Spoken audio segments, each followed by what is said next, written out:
Hey everybody, how are we tonight? Welcome one and all. Hey Riolani, hey Orion, hey Top Hat. Hey NASCAR Fast Cherry, hey Ian. Everything good for everybody? I hope so. Okay. There we go. Back here and again.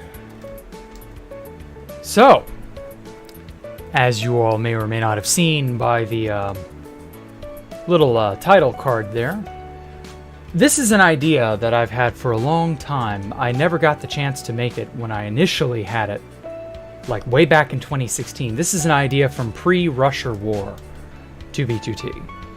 It was going to be dope as hell. I considered inviting a bunch of the Asgard 2 people to see it or to participate in it, but then, you know, things just kind of got way out of hand, shall we say. And so I never got the chance to make it. I never got the chance to invite anyone to see it. It was only ever in the concept planning phase. But here in Space Valk, I think I can do something with it. It's going to be interesting, I think. I've just got to figure out where to put it on here. Hey, Neil Wheels. Hey, everybody else. So, Legends of the Hidden Temple. Ooh. Apart from Top Hat and maybe Real Ani. Oh, hey, Executive Envy. I'm sorry, I didn't notice you there.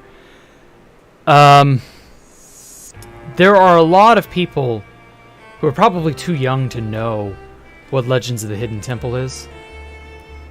But we'll see. We'll see. You said you weren't part of Asgard 2 because you knew it was going to be a breeding ground for drama? No, that was King's Landing and the Kinograd base. KGB.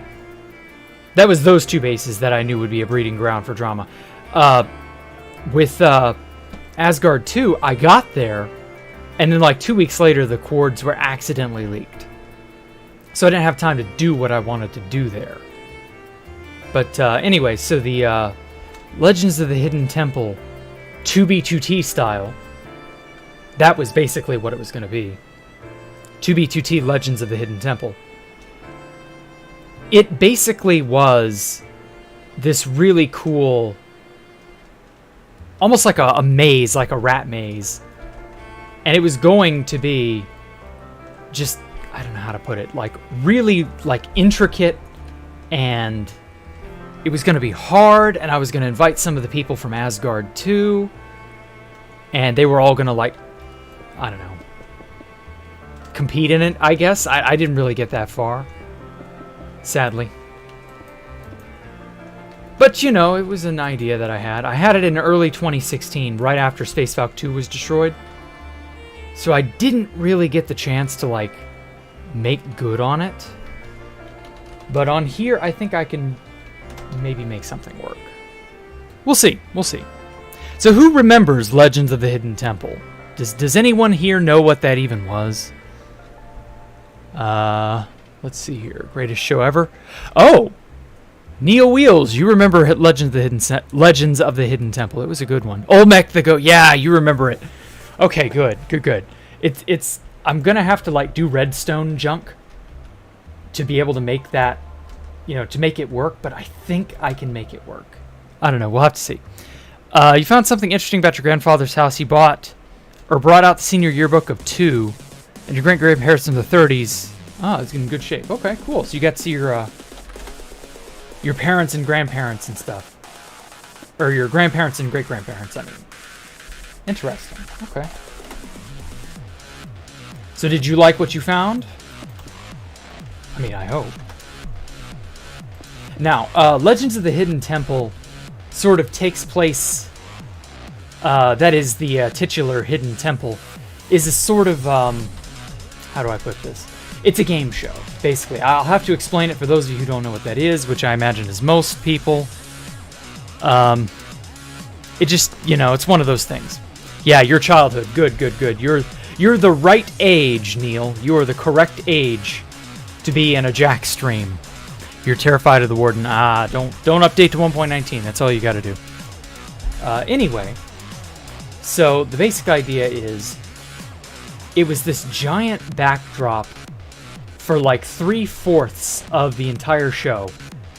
And at the end of the show, you would have a like 10-minute, I think, segment where the winning team, you had like 5, sometimes 6 starting teams.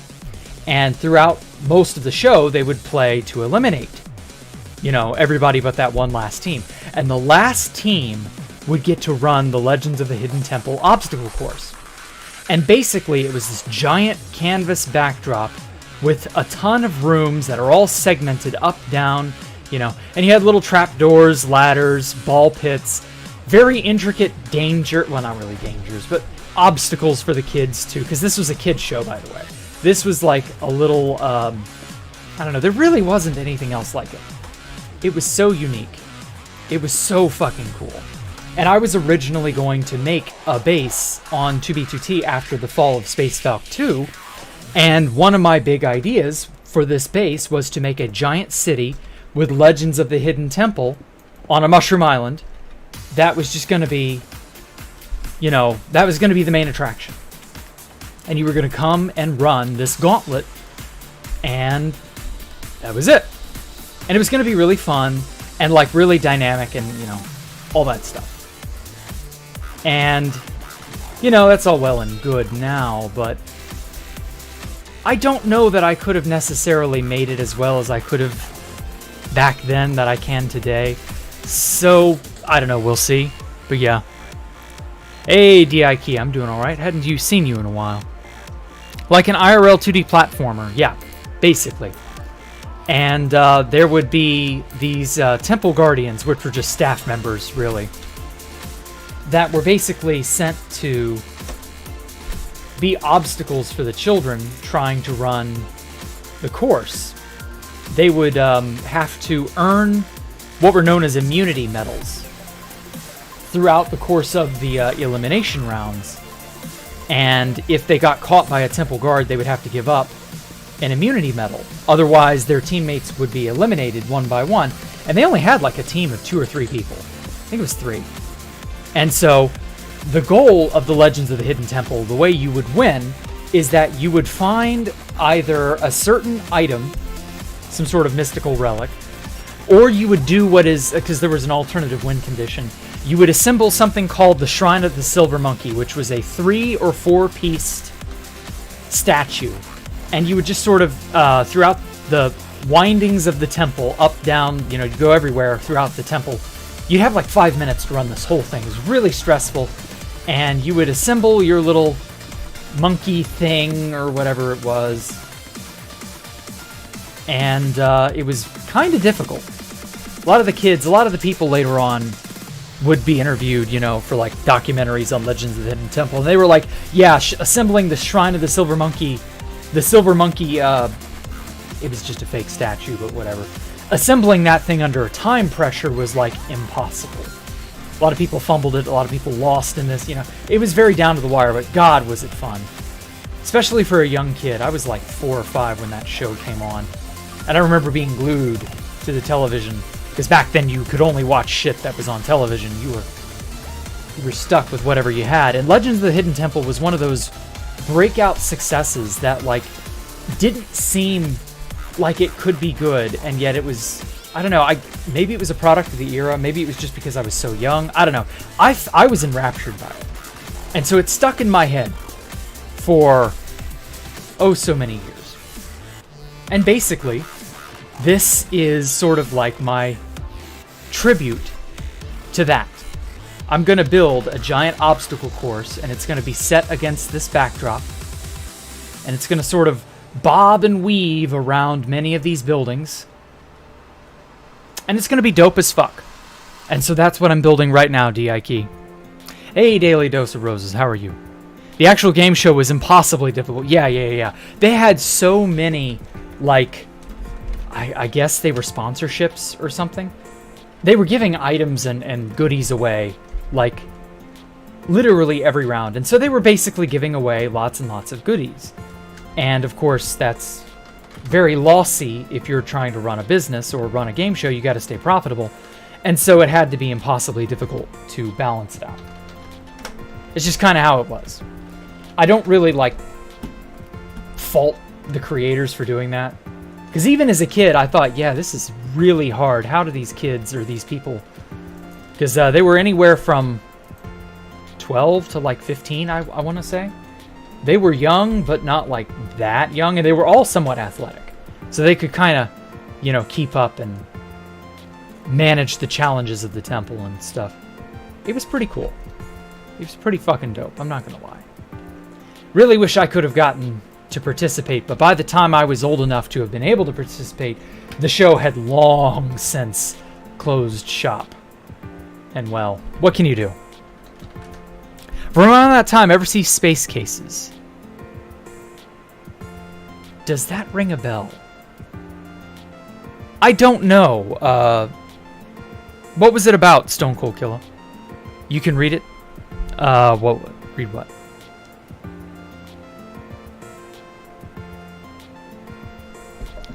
Okay. Back when the way you found out about what you were going to watch was when it came on. I don't recall anything like that. Remember, I was 4 or 5. Like, I can only remember and know so much from an era I was basically a child in. So yeah, I'm just sort of laying out the backdrop here. I'm not 100% sure how long or large I'm going to make it, or how long it's going to stretch for. But basically, I want it to sort of be, I guess, somewhat open-ended. Because, like, the way you would enter it is you'd have to climb up a net. And you'd have to, like, get up into it from the side. And then you'd go, you know, there would be several different layers, and, like, you'd climb up and down staircases and ladders. There were hidden passages. It was so fucking dope. It was so dope. Oh, God, I wish I could have participated in that as a kid. But sadly, it was just not meant to be. Now, as for right in here, there's a lot of room right in here that I want to, like, put to use. Now, the thing about it being a 2D platform, or a 3D, 2D platformer, kind of. The thing about that is that it didn't have a whole lot of depth to it. Like, each room would probably only have been about this long, or this large. Or maybe actually probably not even that large. Something like this, you know? It would have been a cramped room, but you would have the front end cut out so that the audience could see in and see where, you know, the contestants were and how they were faring and so on. And so I don't know. I'm going to have a bunch of little secret passages here and there. Just some small stuff like that. So yeah. Hey, it's been a while since you've been here. Welcome, Star Force. Welcome back, I should say, yeah. Guessing I was born in 90. Ooh, you were really close, Neil. I was born in 89. So I'm marginally considered to be an 80s kid. Not really. I was too young to be an 80s kid. I was very firmly a 90s kid, but, you know, I was a good year or two older than all the people I knew. Not that that really mattered or anything, but I thought it did as a kid. Now, the one thing I want to do is maybe make it... Because, like, with Legends of the Hidden Temple, because it was in front of a TV audience, the audience would, of course, be, like, over here, looking in on the temple, and what all was going on in the obstacle course. But considering that there's no such thing here in Space Valk, and that I can take the three-dimensional, two-dimensional maze concept a little bit farther, I can do a two-sided maze. Instead of building everything on just one side, I can have it be, you know, like over here somewhere. Something like that. And then you flop between the back and the front. Damn, you're 2000. What the fuck? You're 33? Oh my god, you know. I'll be 33 in 2 months. Not quite yet, but pretty much. I'm old-ish. Kinda, sorta. I don't know. Your definition of old may vary. Okay,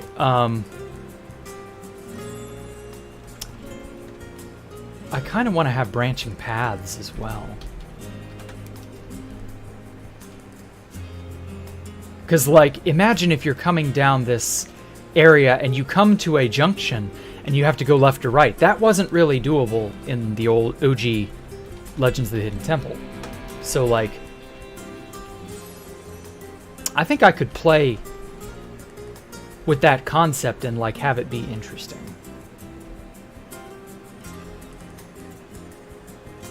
Yeah.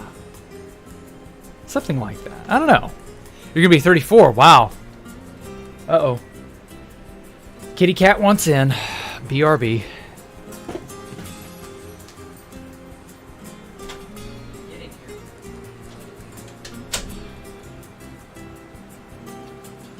Ah. She's a good girl. Yes, she is. You want down? You gonna purr for everybody? No, she's just gonna squirm out of my arms. Never mind. You can go. Go on, lay down. Do whatever it is you do. Oh, the demon cat is in the room again. Oh well. You're no high elder yourself. Yeah, I know. That's how it is. Anyway. So yeah, I was a 90s Nickelodeon kid. I was a 90s kid, just whatever was on TV that appealed to me. It was always, like, I was channel hunting all the time. I was always out on the lookout for something cool or interesting. I was always trying to find things that I shouldn't be watching. I was always trying to, like, push the envelope secretly.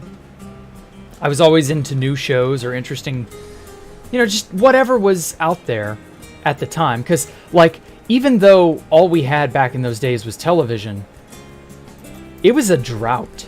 It really was. It was a content desert. Yes, there are lots of nostalgic shows that everybody's wild for. You know, fair enough. Those times had really interesting things in them. I'm not going to sit here and say there was nothing good on. There was plenty of good shit on. But it was more a matter of you were at the mercy of whatever was on at that moment. You didn't have the ability to make your own stuff in the way that we do now. You didn't have a large internet with which to explore and to get ideas. You were at the mercy of whatever was on television, and oftentimes that was just like, you would get good stuff.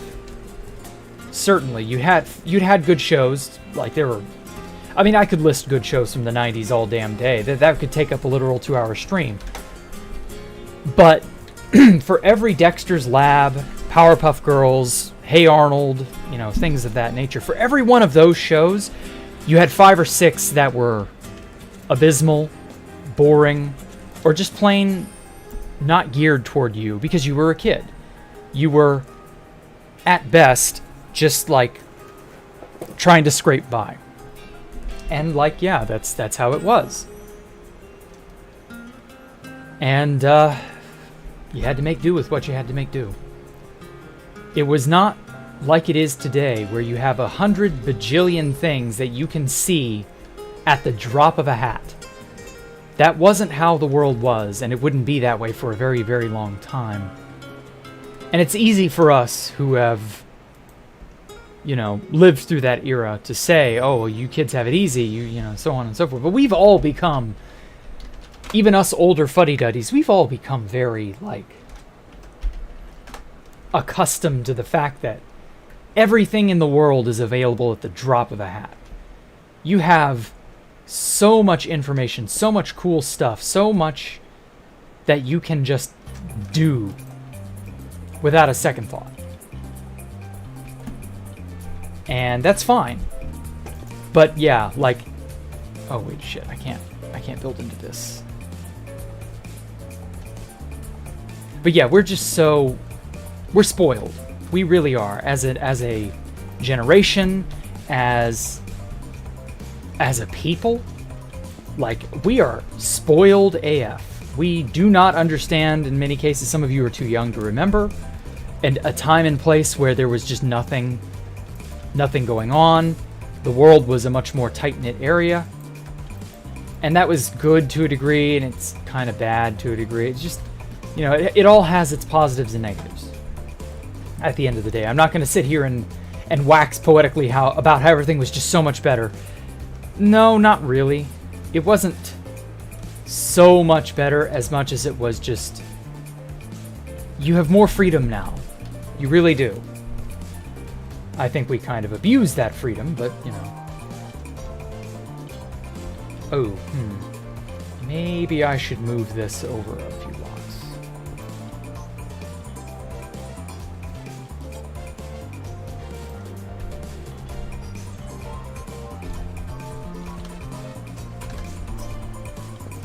Yeah, let's move this down, because it's like,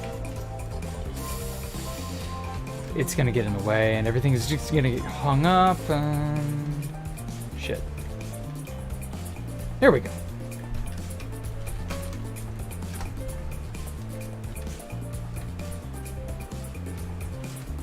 Yeah, that'll work.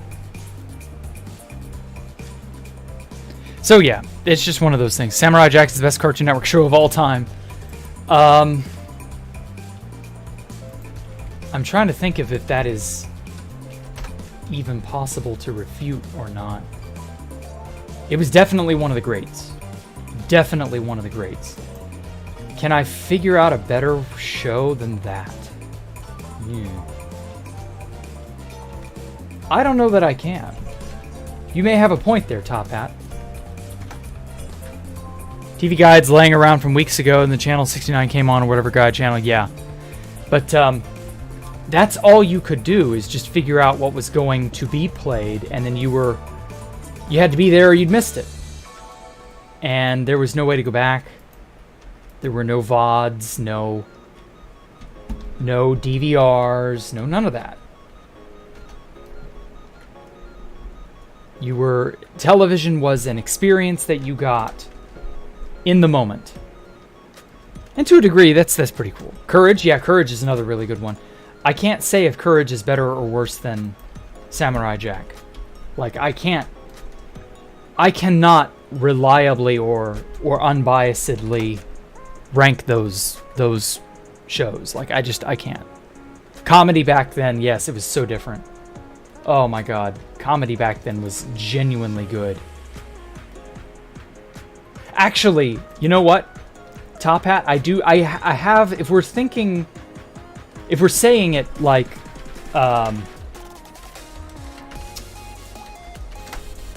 if we're qualifying Cartoon Network as a whole, as in it aired on Cartoon Network,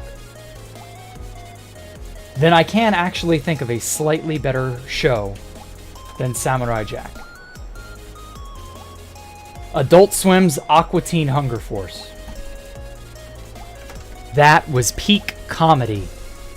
And I don't think any show has ever touched Aqua Teen in terms of its absurdist humor, its genuinely funny, like, sense of comedic timing. It was an impeccable show. It really was. Renting from Blockbuster. Oh my god, yes. George Carlin's your favorite comedian. Oh, okay. Well, that's good. I've never watched any of Carlin's stuff, but, you know. I've heard good things about him, so, you know. Glad you like him, at least. Valid. Okay. Do I like Charlie Chaplin? Or are you talking to Top Hat? I don't know. You just watched whatever was on Cartoon Network. Yeah, that was kind of how it had to be, you know? I was very much that way, too. And I found a lot of really good stuff by just watching whatever was on and going from there. But I really, really liked when you could reliably, you know, how do I say this? There were good shows that you knew were coming on. You know what I mean? You weren't. There was some solace from, like, Like, for example, Cartoon Fridays. You could always look forward to that as a kid. You knew this or that was going to happen and it was going to be great. Like, case in point, Toonami. You knew Toonami was coming on when you got home from school, and you could plan accordingly. And it was a different time. So I don't know. It's it's a different world today. It's just a different world. Clarify, fool. Niwad gets the homies, yeah.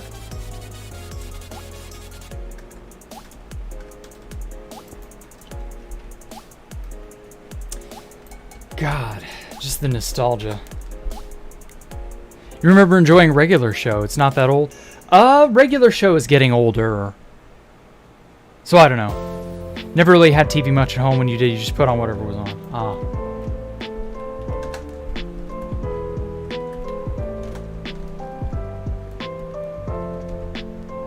I really enjoyed the fact that there was a slightly greater level of detail and care that shows would get. That's really not something we have today. We don't have that level of care and detail. You can get that on a lot of internet-related things, but like genuinely amazing shows that have thought and care poured into them is few and far between. Just kind of one of those things, I guess. Am I a good driver? Yeah, I'm a pretty good driver. I've only had like 1 or 2 dust-ups. I've only ever gotten 2 speeding tickets, and that's it. Yeah, like I'm pretty sure I'm a good driver. I wouldn't know what a good driver would be if that's not good. Adventure Time is better than Regular Show. I never watched either because I was already too old for those. By the time they were airing, I was already in my 20s. But I have heard good things about Adventure Time and Regular Show, so maybe someday I'll go and look at them. But we'll see. Jack equals speed. Not really. I'm not that speedy. I've actually learned, especially with gas being as bad as it was, I've learned to kind of not go 80 miles per hour on the highway and like speed everywhere, just because like gas is so expensive now. It's not worth it to like be stupid, you know?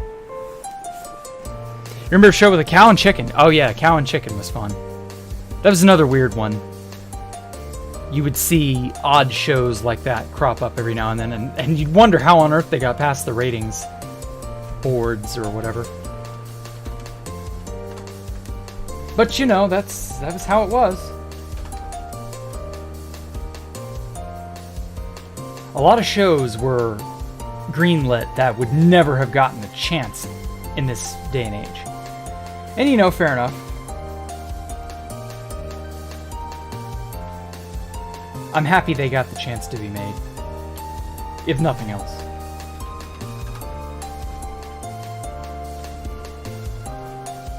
Oh, that thing's in the way.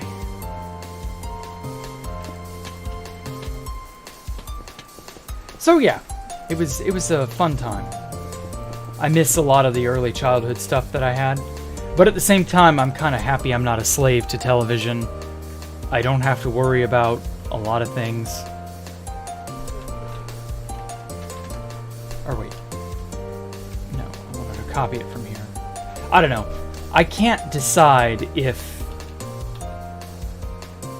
things in the past are better than how things are now.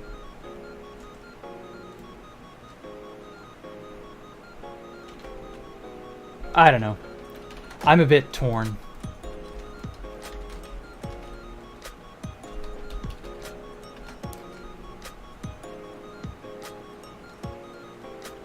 Okay.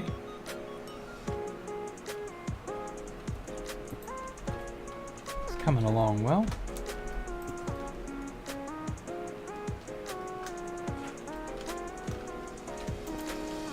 I'm trying to set up the overall footprint this thing is going to take up. So I don't know. You used to watch Green Lantern. Oh yeah, I watched a lot of that. SWAT Cats. Damn, that's reaching. You remember SWAT Cats, Orion? I think I saw that show 3 times? Maybe?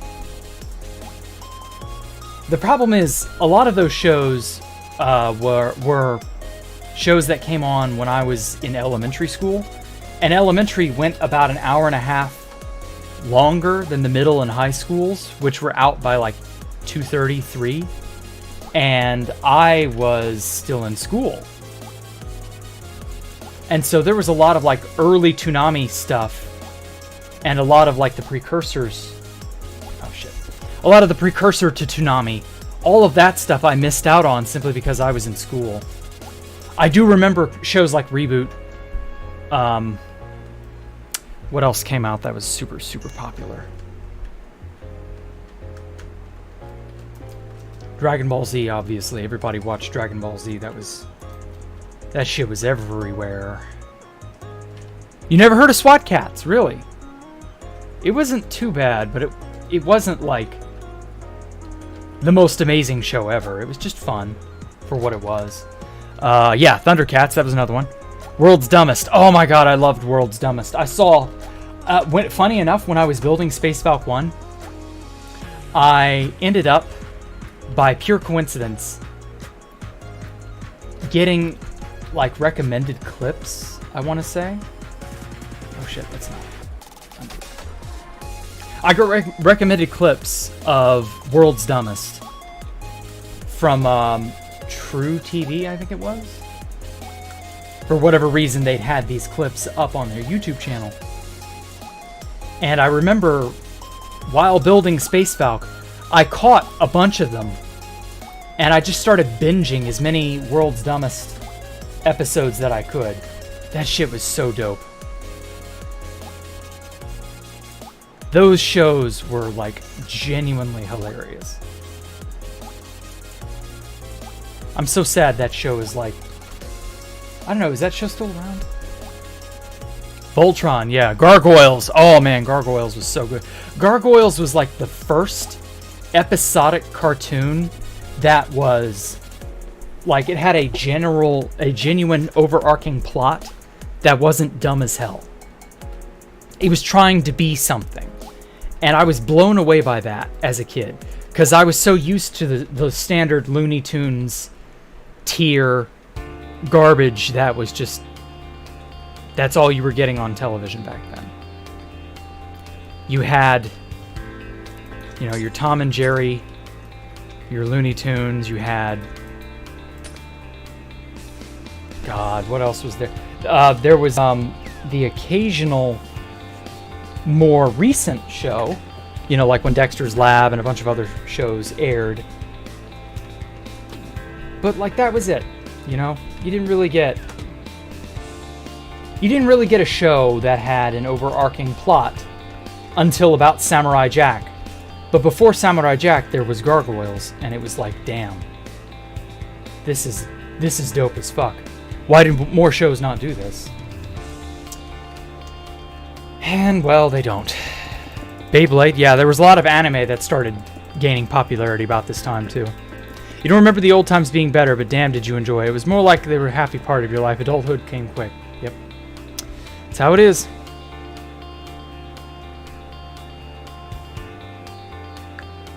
Ah, yeah. Doraemon. Ah, Riolani, you lived in a country that aired Doraemon, huh? Yeah, Doraemon never made it out of, or rather, it never made it to the U.S. Doraemon never has never been shown, as far as I'm aware, on any U.S. television in any way, shape, or form. And it's a shame, it really is. And so, unfortunately, the funny bit of it was, we studied Doraemon, of all things, in my Japanese class, because it is a part of Japanese history, more recent history. And so, you know, there were sections about it in our textbook and things of that nature. And yeah, Doraemon was just it was just too much. I couldn't give a shit, because obviously the show was far too young for me. You know, that happens. It was still interesting to hear about, just that I didn't care on an adult level, you know? I didn't have a reason to. And so yeah, I can't share Doraemon, the passion that everybody seems to have had for Doraemon, but I guess I can, like, appreciate that it was such a phenomenon, I guess. It's really a shame. I would have probably liked it as a kid. I probably would have. I don't know for sure.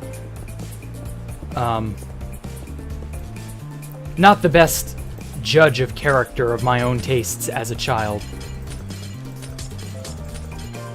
My tastes as a child would be different. Nihongo wa hanashimasu ka? Yeah. 少々話しますけど苦手です。すごく苦手です。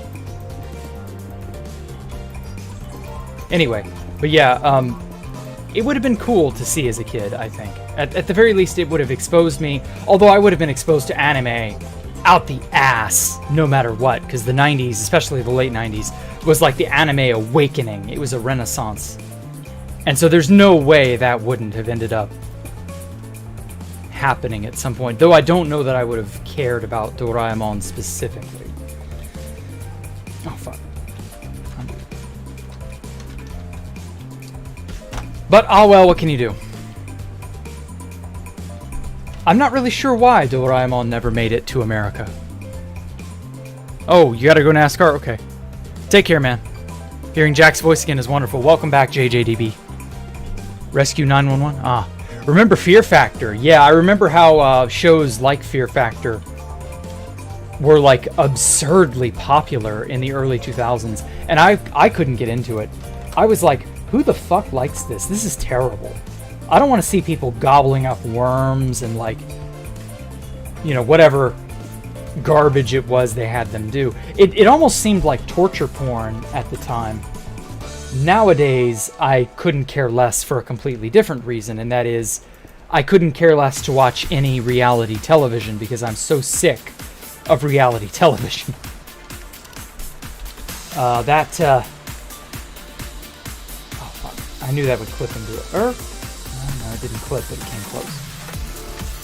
Yeah, reality television really, really took over the airwaves back then. And it was just annoying.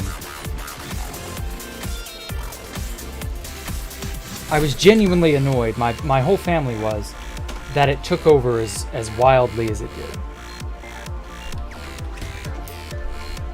And then, of course, by the time I stopped watching television in the early 2010s, like, I just straight up stopped watching television altogether. By the time it came to that, like,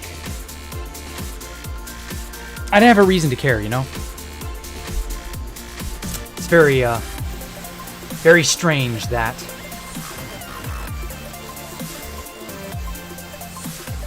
But hey, you know, that's how it is.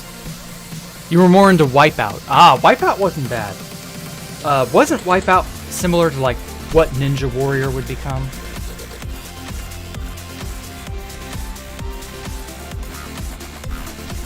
I remember loving Ninja Warrior, specifically the dubs that they would make for it of the original Japanese broadcast. And they would play that on, like, G4 TV or something. That was, like, right toward the tail end of when I cared about television. And I just remember going, oh my god, Ninja Warrior, this is so cool. And I was, of course, in my 20s at that time, so I was more than physically fit enough. I probably still am. But, I don't know, being in my 30s, it would definitely... I'd be feeling it. But back then, I didn't care. I would have loved to have participated in a Ninja Warrior style show. Some of those things look genuinely difficult, like even I wouldn't have been able to really achieve whatever it is they were doing.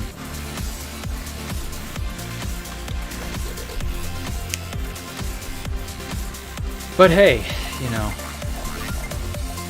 there's so much stuff that I wish I could have gotten the chance to do. Holy shit. It's really kind of annoying, honestly.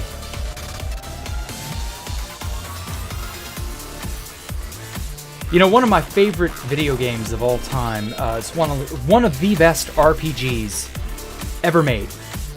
Chrono Trigger. I plan on playing that game eventually.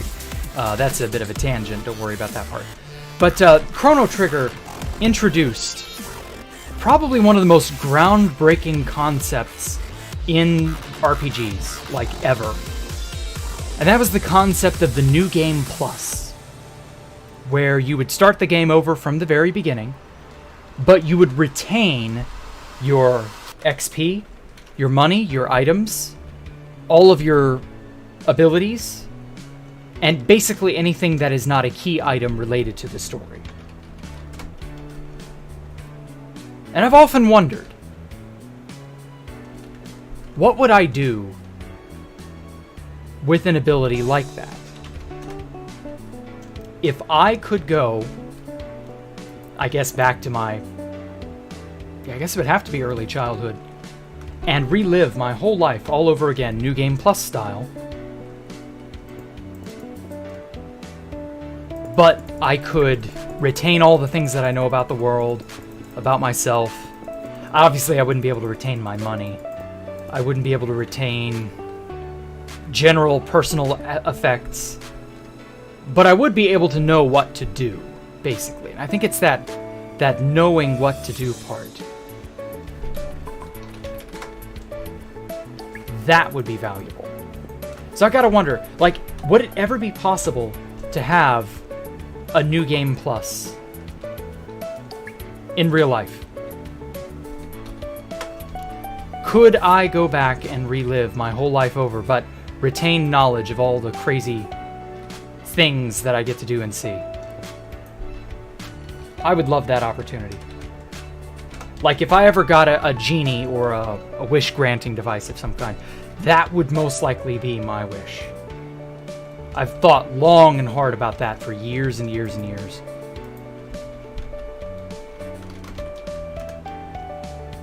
And yeah, it would definitely be something.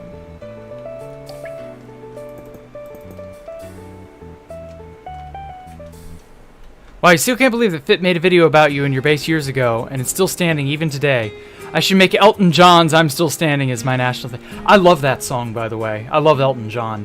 But also, my base is not standing. I hate to break it to you, Maximize Gaming. Or Max Gaming plays, but no, it is not intact in the slightest. You know what, X Games, it's like the Olympics, but for extreme sports. Ah, really, yeah, the X Games. I do remember that. Imagining Fit on Wipeout. Oh, he'd get wiped out so quick. Finally, someone recognizes how cool New Game Pluses are. Oh my god, New Game Plus is so awesome. As far as, like, video game concepts go, you know how, like, the isekai, I guess it's a genre now, I don't fucking know. You know how that's taken over, right? Isekai this, isekai that. And all of these shows and these works retain JRPG style, mechanics. Level up, job points, experience, class changing, all that bullshit. That's all well and good, but why has nobody ever made an isekai that is the main character is just New Game Plus? They're not actually sent to another world.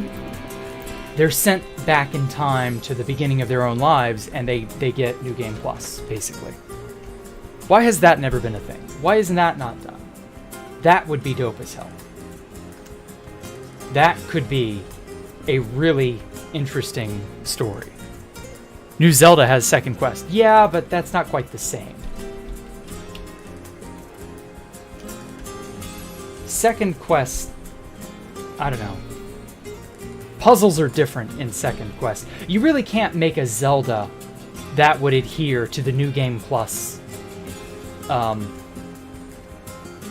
style. You really can't do that simply because there's not like a reason to redo it all.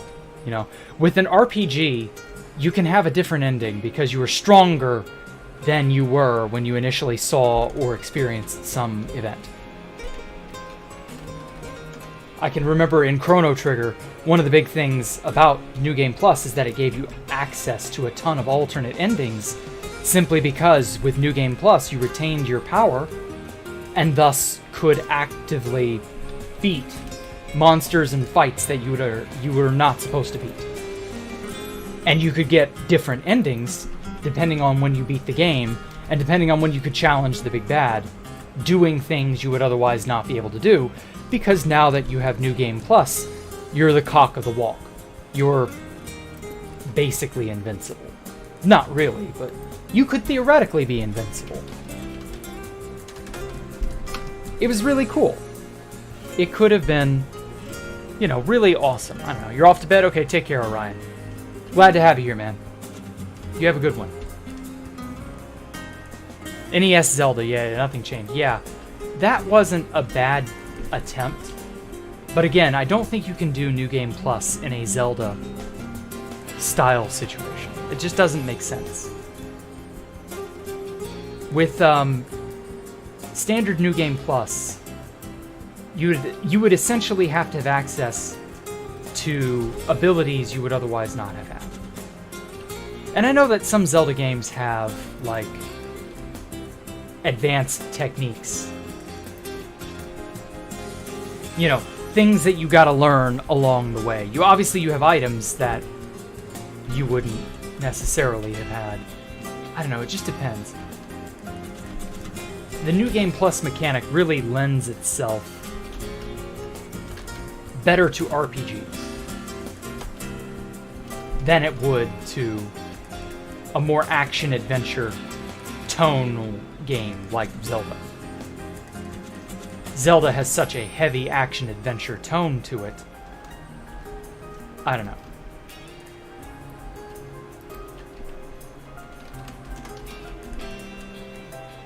My god, all games were one game only, man. Yeah, I know.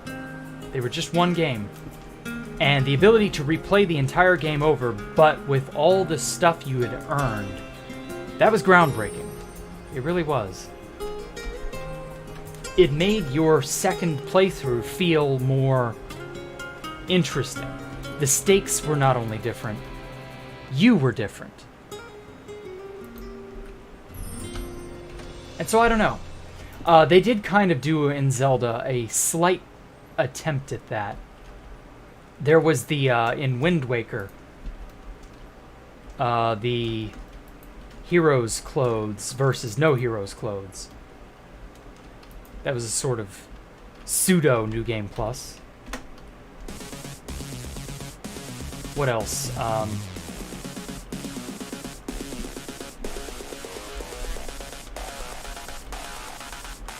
think that was it. Oh, yeah, that's right. You could read the Hylian language. That was the other thing you could do. I knew there was something else I was forgetting. And so you could tell what was going on, but like you already knew the story by that point, so I don't know. God of War costumes, yeah.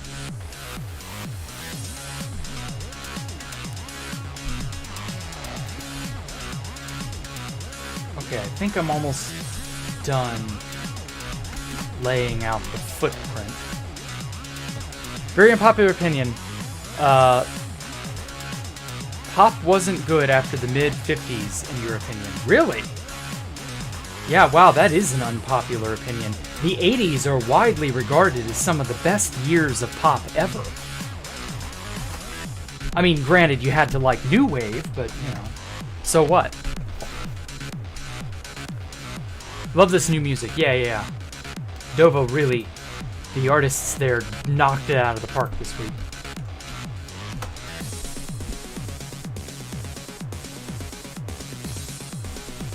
New Game Plus is where it was almost an entirely different game. Kind of. But not always. Not as different as you might think Universal. Tetris? Resident Evil just with extra guns and ammo, some Tetris style music. Oh yeah. I see what you meant. I don't know what's the name of this one. It is Electronic Glider. I don't know the name of the artist, but you guys can look it up if you want.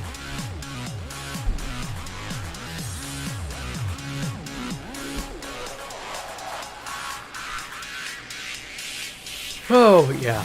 PS4 Spider-Man is nostalgic now? What? PS4 was not that long ago.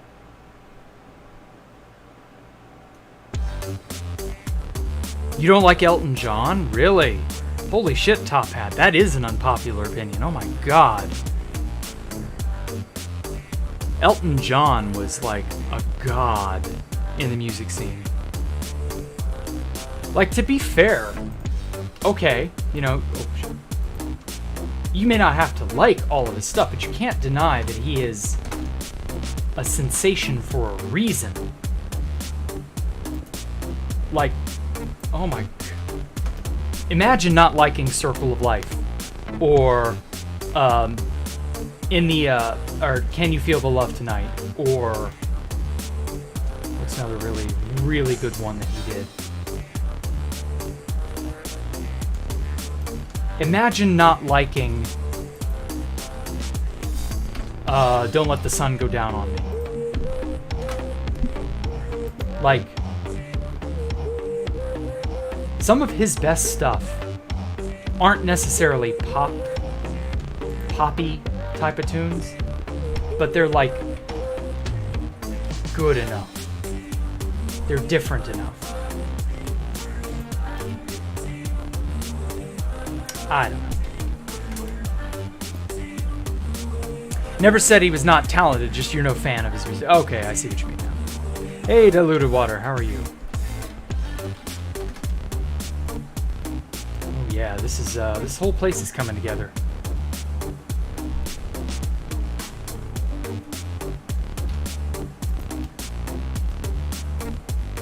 I don't know, at some point.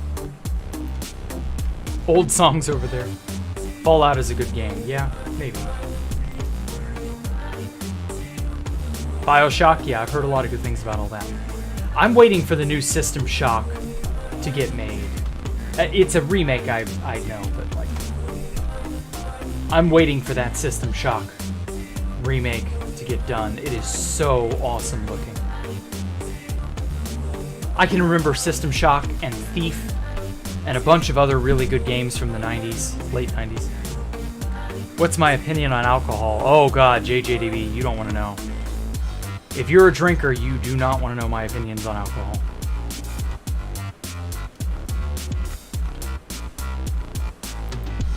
I don't understand how anyone would willingly want to put poison in their bodies. Like, that's just insane. Don't do that. Just don't.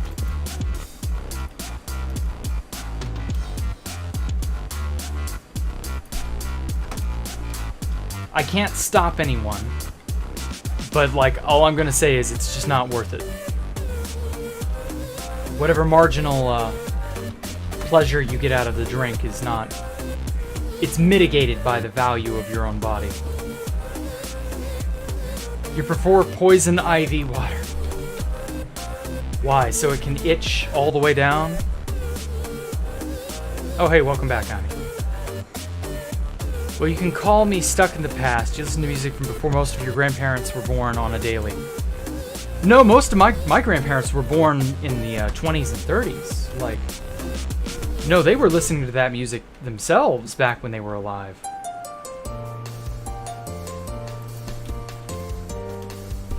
That was stuff that was popular in their day.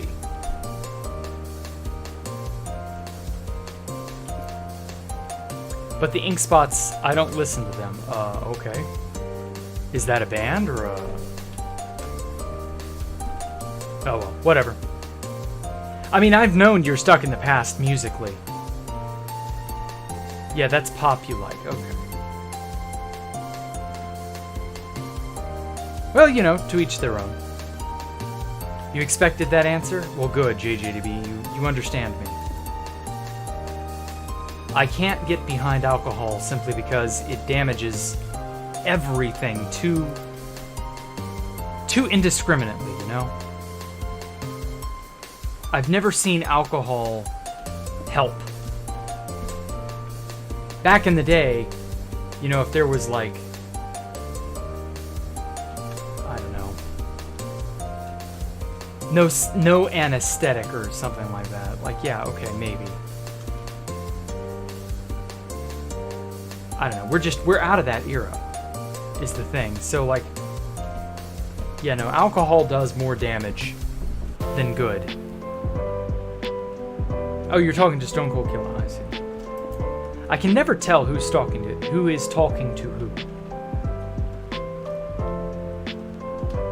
Hand sanitizer? No, that's not just alcohol, though. Whoops. Hand sanitizer is...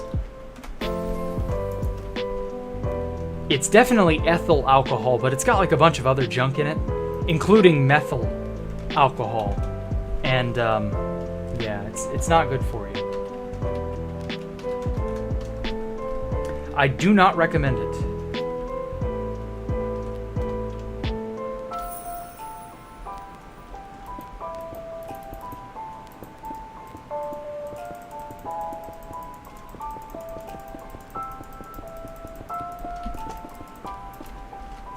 What am I doing? I can just erase this.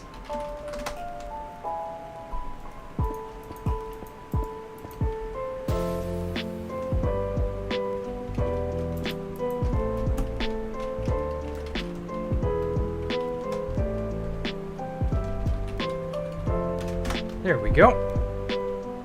Some types of hand sanitizer smell awful. Yeah, that's because they put in additives that don't need to be there. Everyone list your favorite bands or artists. Oh man, that's tough. I have so many.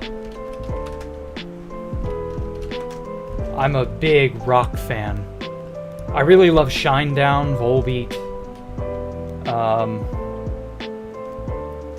What's a really good band that I've been listening to? Oh, what is it? Not In Living Color. What is their name?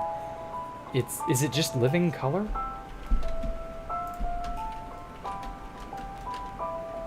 Yeah, it's just Living Color. Yeah, they're a good rock band. What else? The Scorpions, of course. One of the all-time bests. The Scorpions.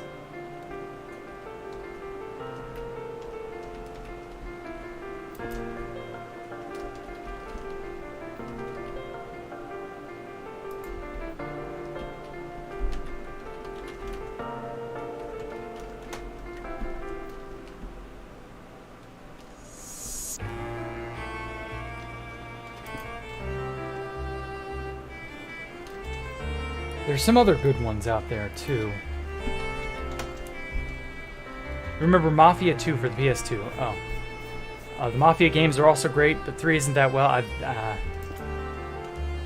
Mafia. Interesting. Everyone list your favorite bands, or I read that. What about drinking? No, nobody needs to drink bleach. That is also a very bad idea. Do not imbibe substances that are not rated for human consumption.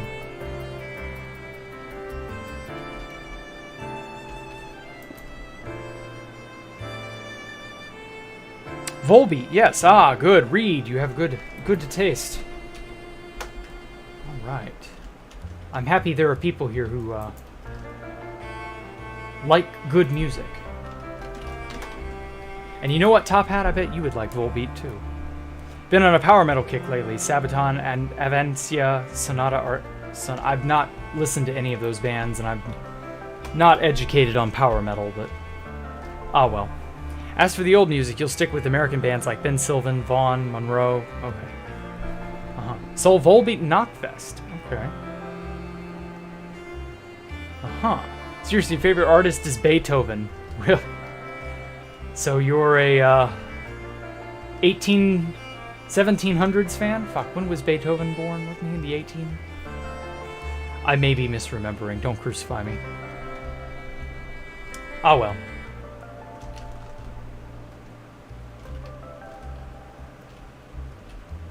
Okay, I'm gonna move this forward a few blocks.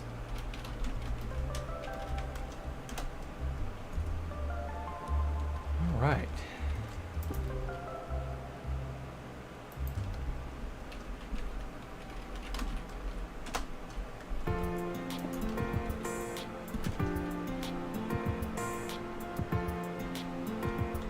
Does anyone remember Beethoven the Saint Bernard? I remember those movies, yeah.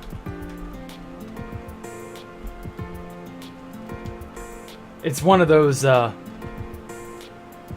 were those? There were a lot of talking animal movies in the 90s. I do remember those. There were too many of those. Way too damn many of those.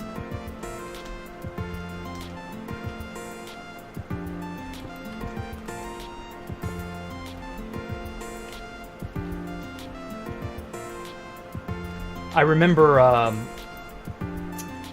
what was that? The Homeward Bound. That was it. Homeward Bound was an interesting talking animal movie series. And they had a bunch of non-talking animal movies, but like it was very clearly, I don't know. The animal in question had a personality all their own. They were the star character. They don't make movies like that anymore. I don't know. It's interesting.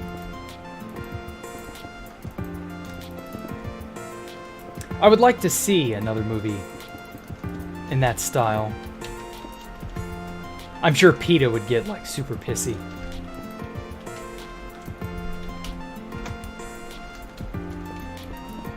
Oh my god, you can't make an animal act in your movie. That's cruel.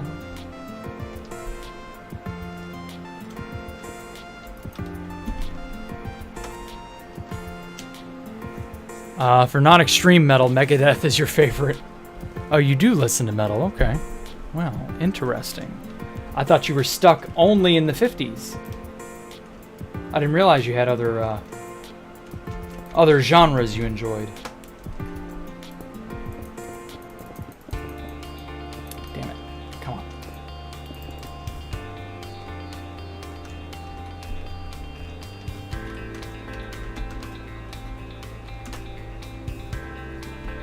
Well, that's good, Top Hat. I'm glad you like other things. Dirt Hut download win. Never. Beethoven was born in 1770. Don't know this classical stuff, but just speaking, Beethoven got the most epic stuff. Yeah, I do occasionally listen to the Moonlight Sonata and some of his Pastoral. Pastoral is my favorite of Beethoven's. Only because it was used in Fantasia. The original Fantasia was so good. There we go. I would have to, I don't know. There's a kind of movie where there's a dog's journey you think is kind of recent and decent. Really? I don't recall hearing anything about it, but if it's good, okay, I might give that a look. What kind of computer do I need to render and have smooth gameplay like that? You have an i9 core NVIDIA RTX. I've got a 24X AMD Ryzen 9 3900X with a GeForce RTX 3070. Oh! Are you allocating enough RAM to Java, to your Minecraft instance? Smart African, you might need to do that. I was also on this computer up until, I don't know, it's been several months now, but several months ago when I discovered this, I don't remember when, I realized that I hadn't actually been giving, because I was in the Optifine area here, it says, you know, you gotta, I'll put it up to 20. in Optifine it says you gotta have, like, for 64 render distance, you need 3 gigabytes or more of allocated RAM. And I thought, wait a sec. When's the last time I allocated any additional RAM to Java? And as it turned out, I was stuck on like half a gig. And so that was my problem. I just needed to give Java more RAM. And from that point onward, it ran like a dream. Oh yeah, and after I do all the stuff I'm doing, I need to do a short little tour for everybody. Haven't done that in a while. Oh, you're taking out Void Shadow. Okay, take care, man. You remember enjoying reggaeton before realizing it was not hip-hop anymore. Ah.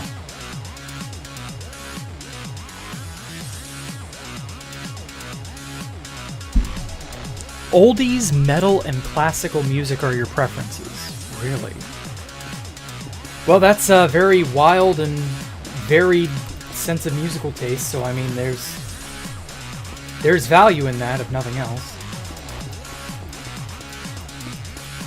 I just love lots of classic rock and hard rock, stuff from the 70s, 80s, some of the 90s stuff. And then I've rediscovered that lately there are some 2010s and 2000s bands like Shinedown, Volbeat, etc. that were not quite the same style as what was available way back when, but still really good stuff in its own right. And so yeah, like, I'm hoping there's going to be a rock renaissance one of these days. I don't know. I don't know if that'll happen or not, but it'd be nice.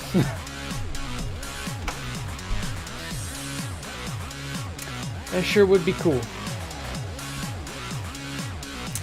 Okay. So I've got this whole lightning bolt shaped building covered. So instead, since this isn't like a live audience looking into the building itself, because, you know, there's no live audience in question, I'm probably just going to make a ton of windows everywhere out of white stained glass, and then just fill things in as I need to. Yeah. Pretty sure your survival world is almost 3 gigs. Jesus, dude. Damn, Sam. You do 8 gigs to Minecraft out of your 64. Okay. Same NVIDIA. Okay. Well, you should be getting decent FPS and stuff. I've got, what, 30, 23? Oh, not that much. Shit. Maybe I ought to switch over to that sodium stuff Andrew keeps wanting me to. Oh well. I'll do that. Eventually, TM. Dirt Hut Tour. Hey. Hey, Edmund, how are you? I don't know if I'll do the Dirt Hut or not. It's not, like, impressive. It's just a dirt hut. It's there, ironically, not to be a good build.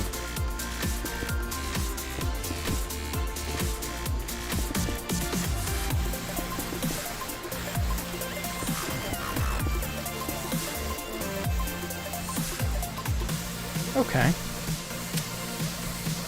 Yeah, I don't know where your problem is, Smart African. You should, I don't know. Try and figure it out, I guess. Recent and decent. Nice. Let's see. Pastoral's beautiful, good on my taste. Well, thank you. I liked Fantasia so much when I was a kid. I would just watch it over and over and over.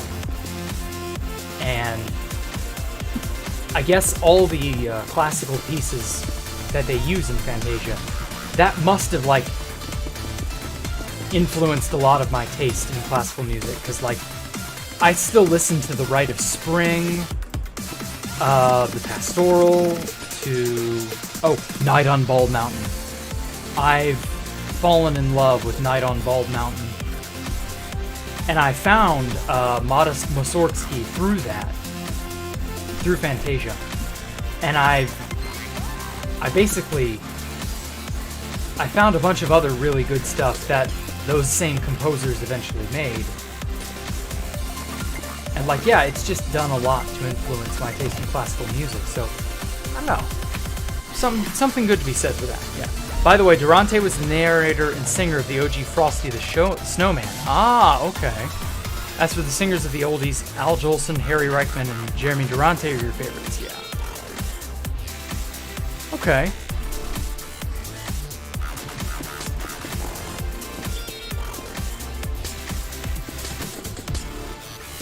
Well, I can't say I'm gonna do much with that info, Top Hat. Terribly sorry.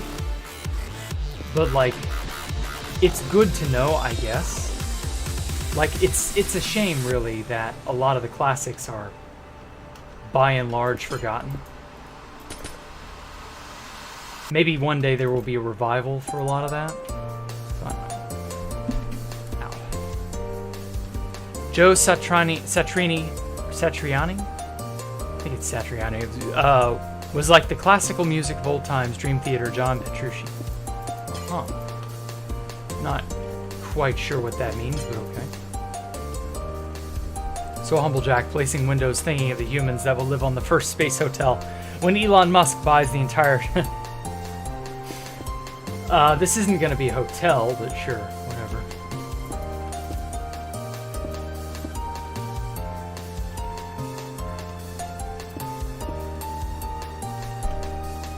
Mistook and thought the sea lantern pattern is a cat logo? No.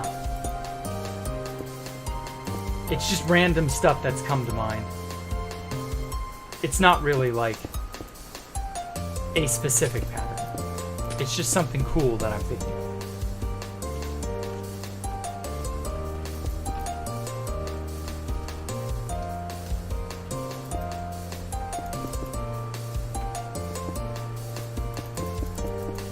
Man, it's hard to believe that a year ago I didn't have hardly anything. I can remember what buildings I was working on a year ago.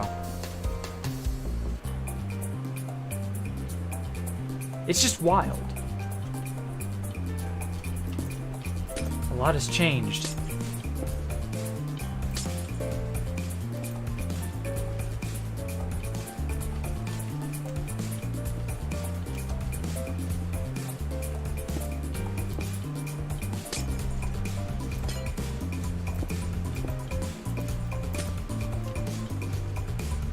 Okay, yeah, I'm liking that.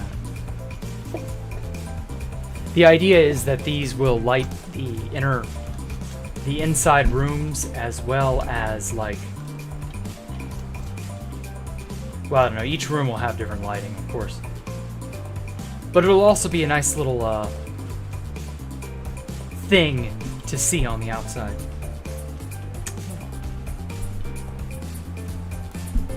Oh, you will never know the aces of a hopeless passion, Harry Reichman said in some act on a movie.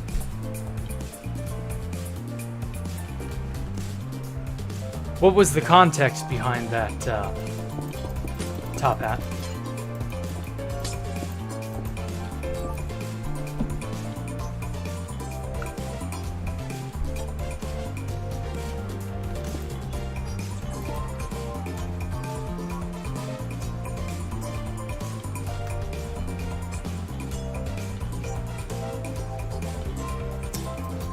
What more to do?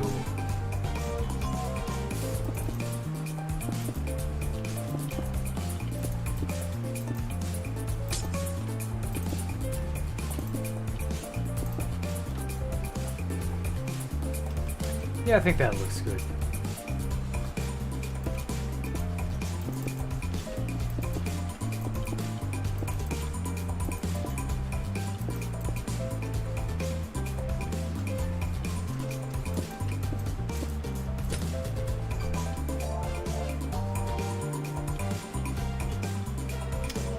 Oh shit, I'm hitting that. No one's really caring when you talk about the oldies music. Well, you have a passion for it, and, like, I can respect that. Even if I don't really get why you would like that type of music. Because to me, I cannot stand the droning. It sounds just like, I don't know, it just doesn't sound fun to me. But at the same time, having a passion for something should, by and large, be respected. There's nothing wrong with having a passion for something.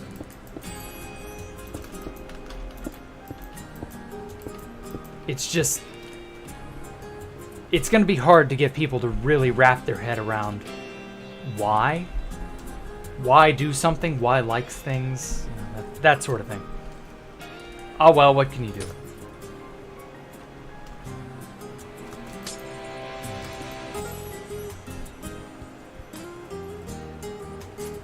No, I don't like that.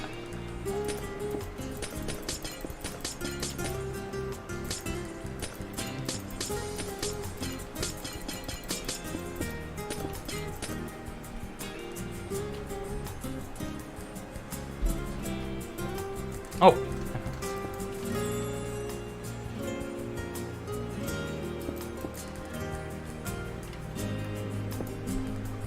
Yeah.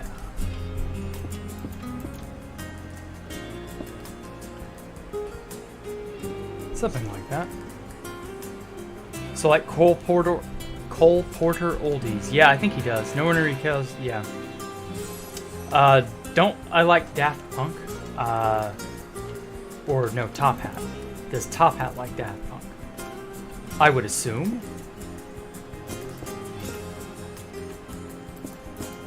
But who knows? Have I listened to any of the tunes you posted in Discord? If not, maybe I could possibly change my perspective. I'll admit I haven't. But, I don't know. If it wouldn't get me copyright struck, I would probably give them a listen or two here just to, like, give it a fair shake, you know? I know it isn't that easy, but...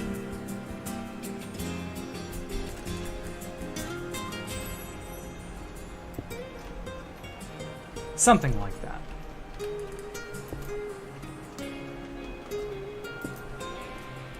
Whoops.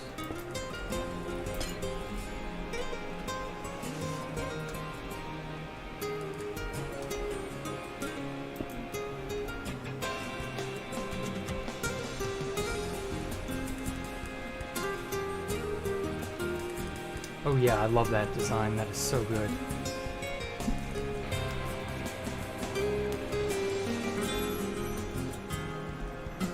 You've listened to an electro swing and you like it. Electro swing, is that just like electronica but with, I don't know, elements of the old-timey swing music thrown in for good measure?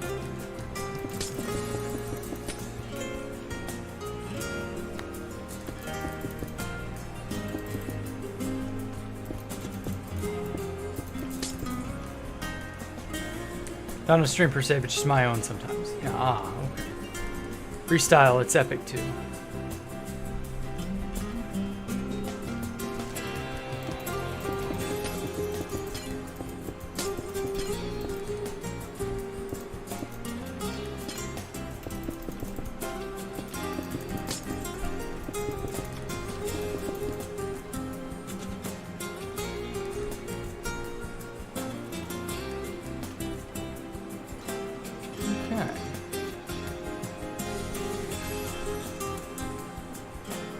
No, like, there's literally a video called Jacktherippa Freestyle. Oh, you know, no.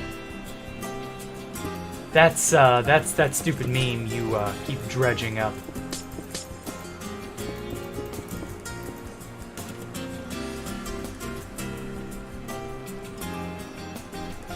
I hate that that guy had the same idea as I did and took the same name.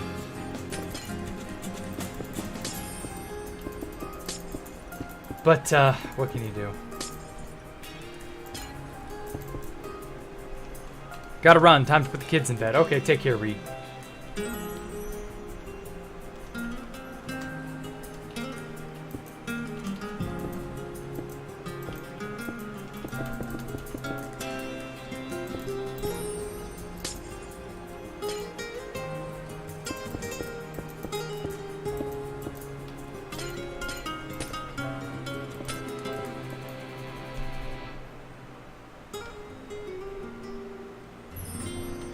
Man, this song is so beautiful.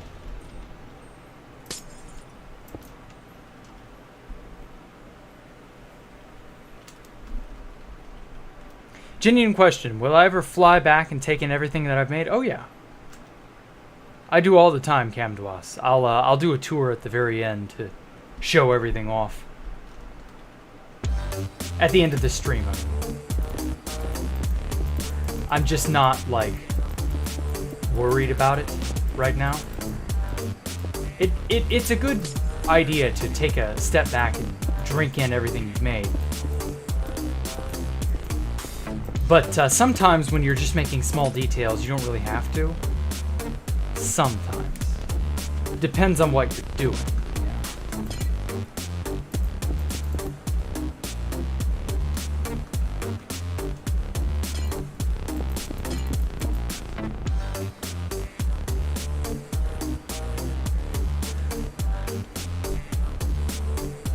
I'm just sort of freestyling this design as I go.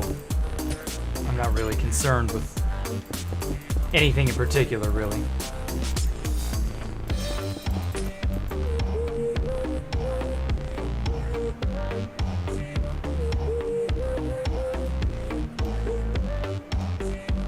Elton did well on the El Dorado soundtrack. Ah, okay.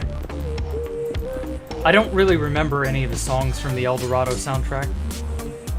Well, I do remember it's tough to be a god, but like that's just because that's been memed.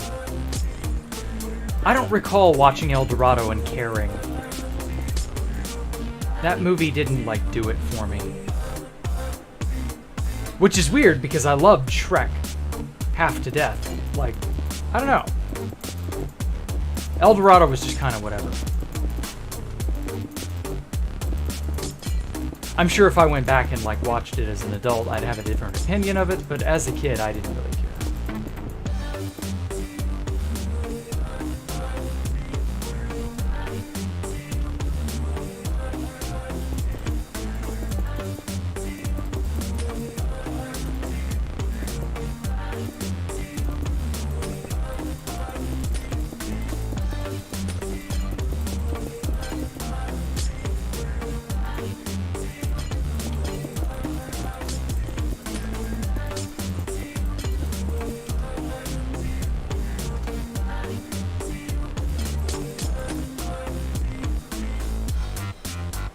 Okay.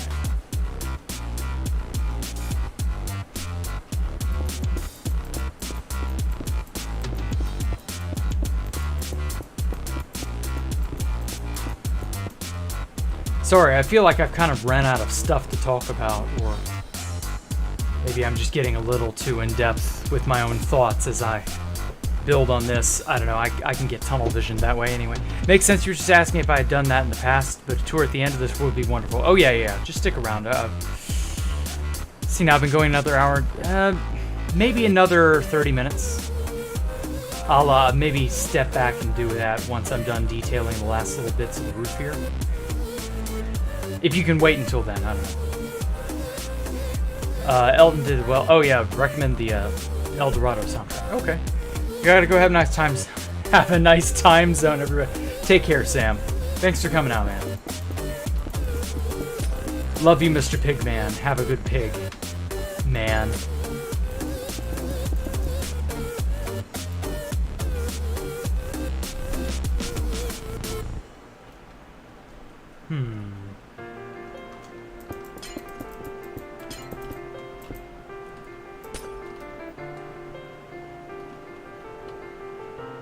Gotta love autocorrect, yeah, I know. Have I ever played on Constantium? I have, like, once or twice, but I've only just, like, wandered around. I've never had anything to do there. And basically, it's just no point. I've thought about playing it, if it updates. Maybe. But we'll see. Problem is, it's just like with 2B2T. I wouldn't be able to show anything that I do there because it could just be terrain exploited and destroyed. Like, I would have to play on a secret alt. It just wouldn't be worth it to, like, worry about it, you know? I'd have to be super careful with who I base with and all this other dumb shit.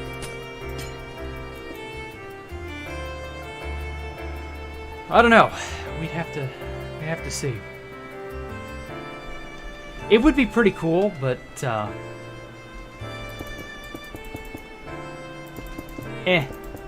I'm not worried about it right now.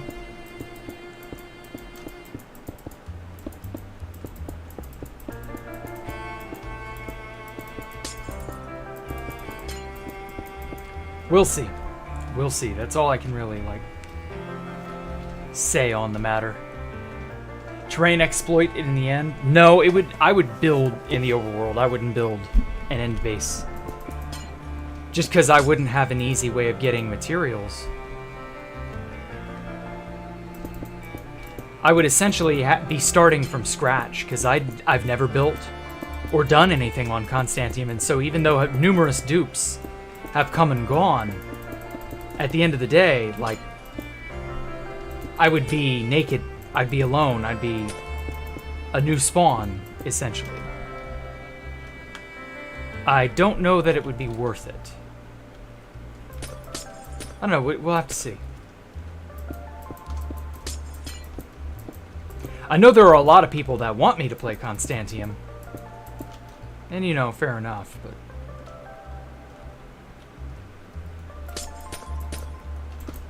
I don't know.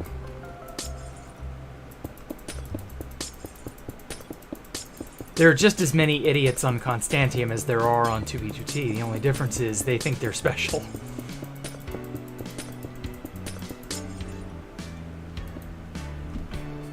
So we'll have to see.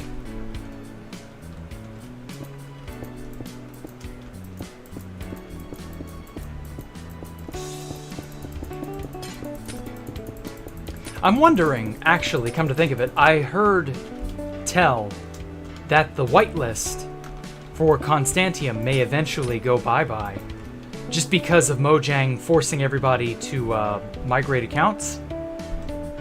As a result of that, all the bots that used to exist in mass have really kind of been put in check, because all those were unmigrated accounts for the most part. And so, if there's not a threat of bots, it may be that there's no need for a continual Constantium whitelist. That's what I've heard. I don't know exactly how valid that is, but something like that. So it's 3 blocks, it's 4. And so ultimately, I don't know, it may... The thing of it is, if Constantium updated and it stopped using a whitelist, it would very likely just get inundated with, you know, newer players trying to play 2B2T. I don't know. But at the same time, if there are very few bots, what is mainline 2B2T like? Because the bot problem was a huge, huge problem.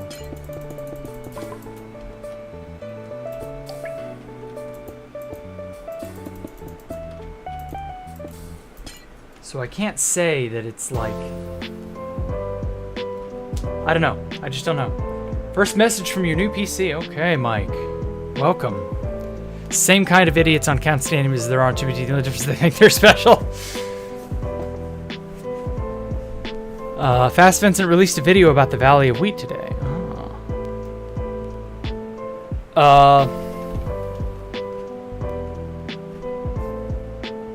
I don't think I stumbled across that place before its first major griefing. I want to say I found the Valley of Wheat when I was new, but I could be wrong. I don't remember. I don't think I found it when I was new. I think it was after Jang left in 2013-ish. He hadn't yet come back, but donkeys.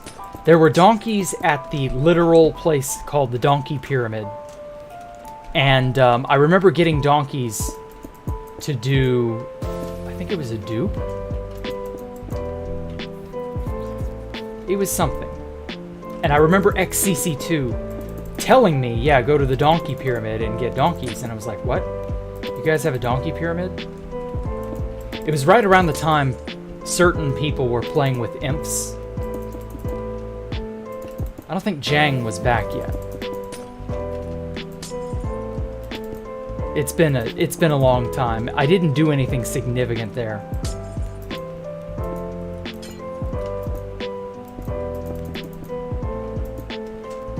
I just remember there being, you know, this beautiful open area of wheat, and then for a while that was just sort of a protected land.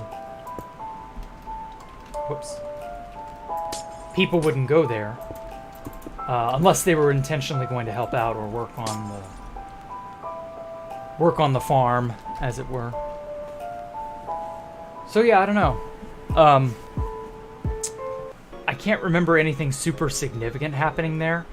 And then I remember IMBJR griefed the Valley of Wheat once upon a time, and that got him, like, socially shunned. I can remember that being, like, a big deal. IMBJR was just a general asshole. But, you know, it was 2B2T. He felt like that was his calling, as it were. He had to be that way.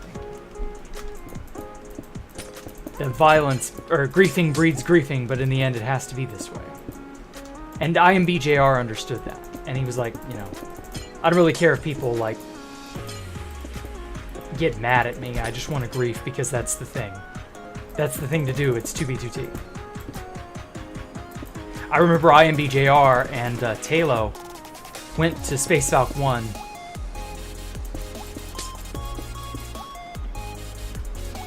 And IMBJR inadvertently fell off to his death. He got pushed by Endermen after they made him mad, or after he made them mad. Something silly like that. He tried griefing a little pillar and then ran away to go get tools, I think, and then bam. It's too funny. I don't think I ever really had a beef with IMBJR. I just remember the first time I heard about his name, or I remember taking note of him, was after the Valley of Wheat grief that he did, and seeing the vitriol people had for him for doing that. And I was like, whoa, what the fuck? People are genuinely upset. What? It didn't make sense to me because I didn't understand what the Valley of Wheat even really was. I didn't care. I think I was stuck out at the lands when that happened.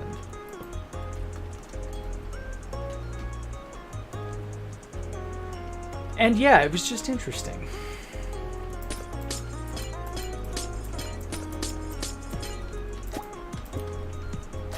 And then, of course, several years later, the Russia War happened, and the Valley of Wheat was one of the first places destroyed.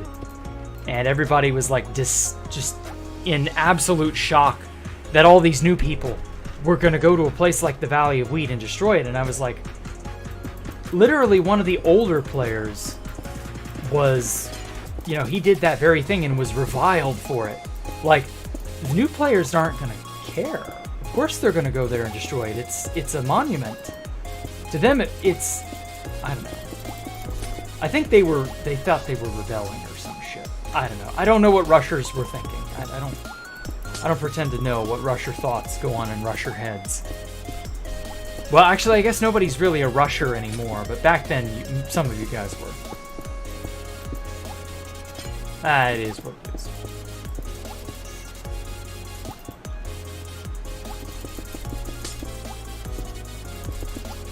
Okay.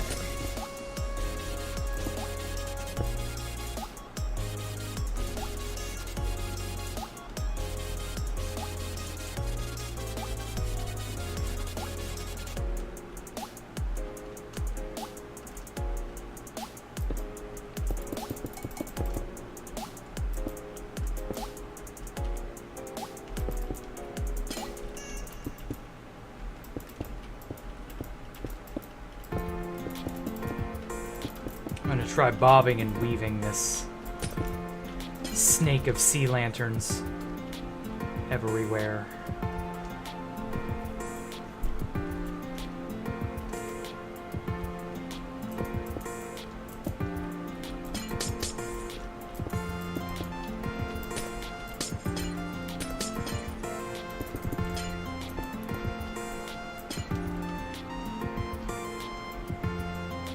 Oh yeah, I like that.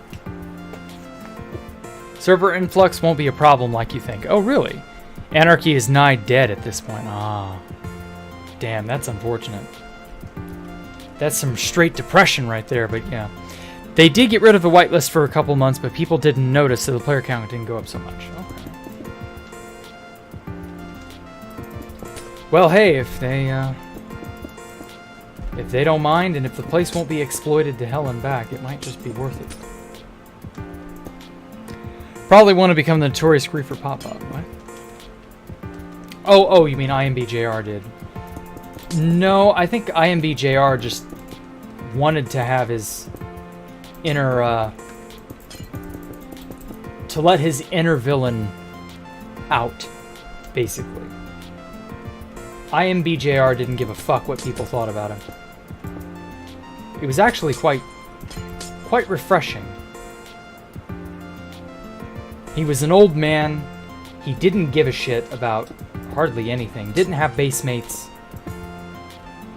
I don't think he was a bad builder either. But like, he was part of the 2B2T experience, I guess. I don't know how to put it. He was something else.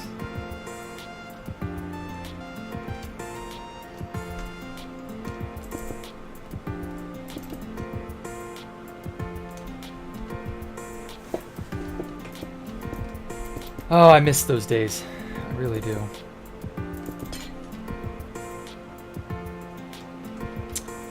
Such is life, I guess. We are doomed to long for the things we do not have, and yet we don't understand why we long for those things, you know?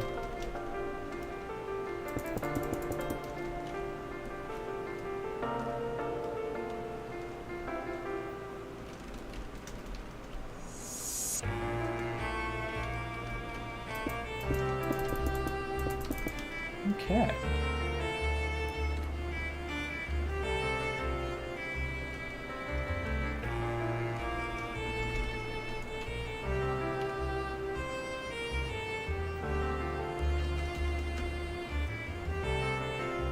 I'm very happy with how this has all turned out. Okay.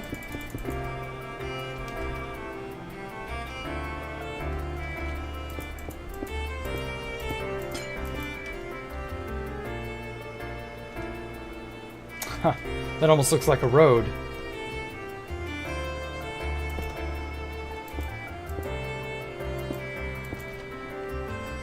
There we go. Yeah. Yeah, see? Which empire was the best at military music? The British, the Russians, or the Germans, or the Italians? Oh, the Americans. Easily the Americans.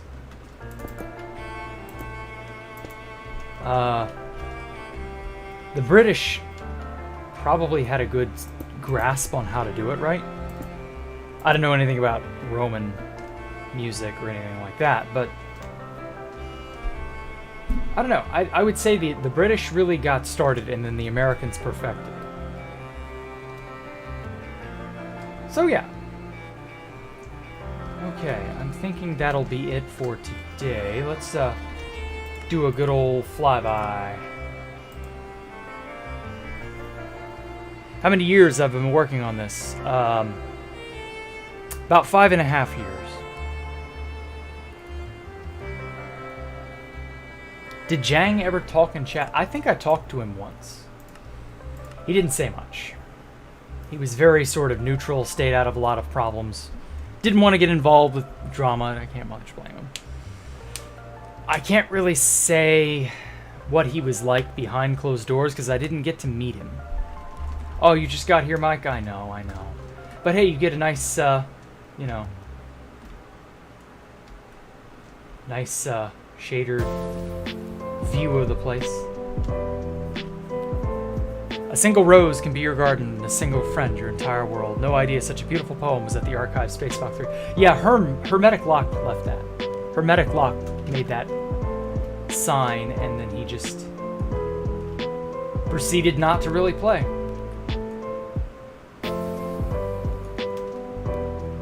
But that was like his one contribution to Space Valkyrie. It was really nice. Okay. give it 32 chunks.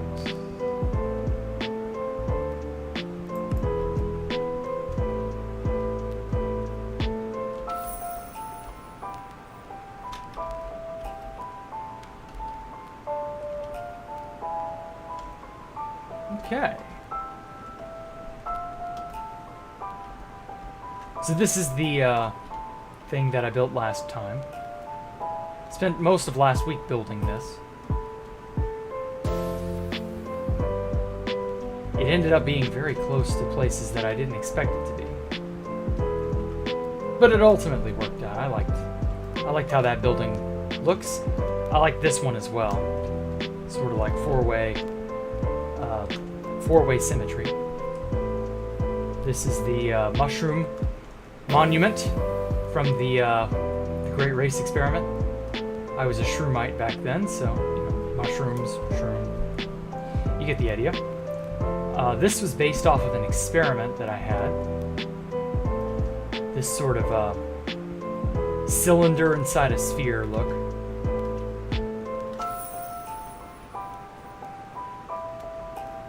I think it worked out. Giovinazzo was the anthem of Italia's fascist party. Ah, okay. Shroomite lore. Ooh. Yeah, all the people who made Shroomite lore, like, God, that was so cringy. There's just too much of that shit.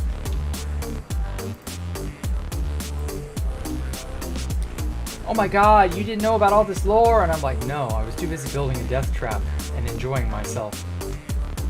I didn't give a shit about lore. Their lore meant nothing. That's the irony. Like, it didn't further their overall goal as a nation. They were almost all but wiped out by that one guy, by Pepsi Cat. Or, well, it was Pepsi Lord. That was actually who it was. It was Pepsi Lord 420. And just stuff like that. Like, it was just... It was silly. It was just all so very silly. There's no point to half of it. And I guess, whatever, they wanted to enrich their own experience or some dumb shit, but at the end of the day, they were almost all wiped out, and that's just how it was. It all ended rather anticlimactically is the worst part. But I enjoyed doing it. I can't really say that it was... I don't know that I would have done it any differently is the thing. The Great Race Experiment thing. It honestly wasn't all that interesting to me, like the concept of it. Plus, like the death ban, or the permadeath, that made it seem like there was really no point in going out and risking dying and being stupid. Because, like, you could make very loose alliances with some people, but most people were not going to give you the time of day. Can you see the build I asked about the other day on Discord, the one that I did before episode 100? I was like the second to the last shroom. There was like one or two other shrooms that were still around back in those days.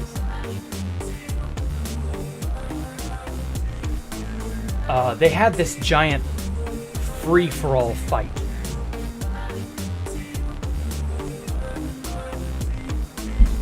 And that basically spelled, doom for everything. What was the build that I did before episode 100? Had to have been back this way somewhere.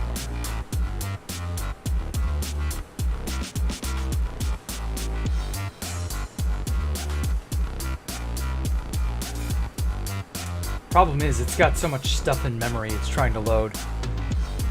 You hate microsuck? I know.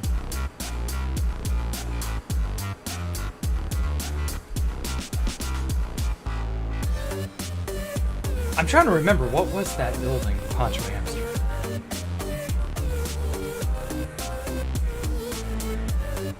It wasn't one of these, was it? Was it this one? No, it couldn't have been that.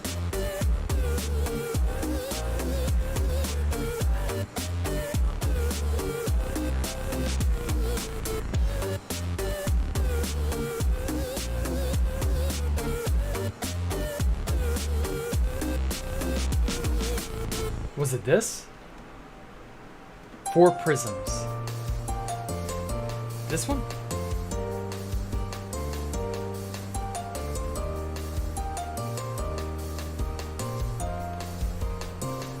The Star Monument. I don't know what you're referring to.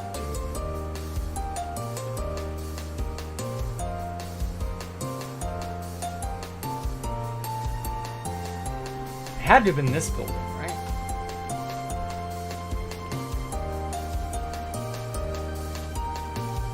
Do you remember what direction it's in?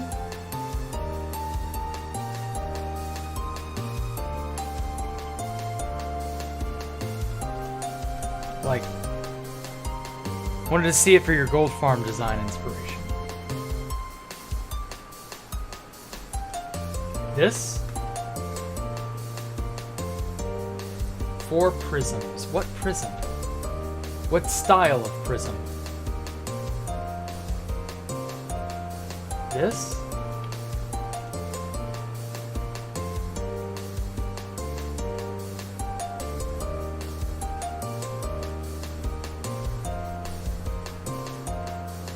Let me resend it to the Discord. Okay.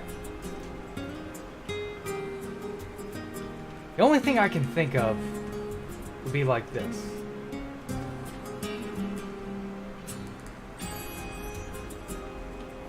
Or maybe it was this building. Oh, maybe it's this tiny building.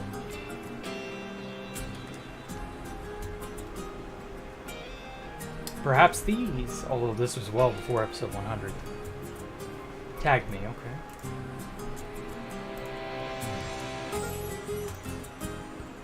Ah, that! It was like a plus sign, yeah, I know what you're talking about. You should have said plus sign, that would have jogged my memory just a little bit better. I believe it's right here, yeah. Oh no, that was way after episode 100. I built the arch here way after episode 100, and everything past the arch is after episode 100. Pretty sure. Yeah, it's right here.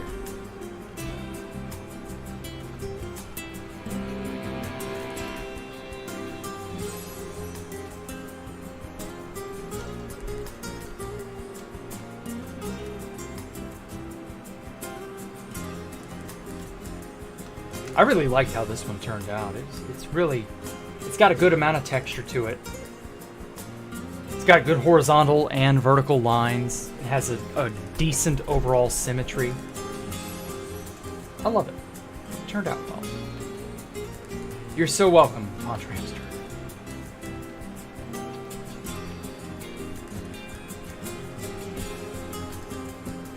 It's basically just this on all 4 sides. So you don't have to worry about, like, seeing multiple sides. Like, it's really just, like, this, this segment copied 4 times, and then on all 4 sides, it's that way, too. So, yeah, that's all that is.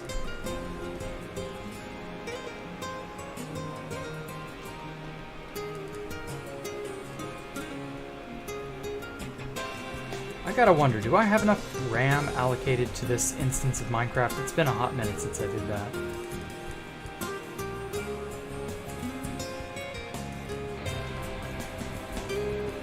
I wanna test it out and see.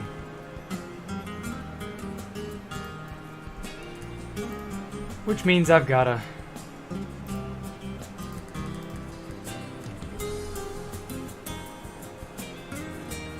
look at the thing. Give me a second.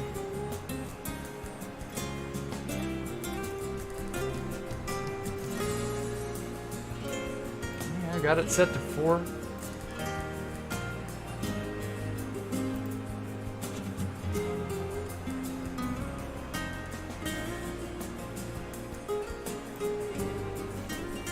Okay, yeah. Yeah, I'm definitely gonna have to try that sodium installation that Andrew wanted me to try. Oh, but yeah, I'm gonna pop back in here real quick. You like the new music? Thank you, Beth. Well, at any rate, actually, there's no point. I'm just gonna end anyway, because you know, it was the end of the place. I showed off a lot of it. But at any rate, everybody, thank you all so much for coming out and watching. There's a lot left to do. A lot more I have planned, definitely. Well, I don't really have planned, but you know, I intend to do more. But apart from that, I will catch you all some other day. Tomorrow, to be precise, for more hardcore with Jack. Until then, I will catch y'all later. Bye.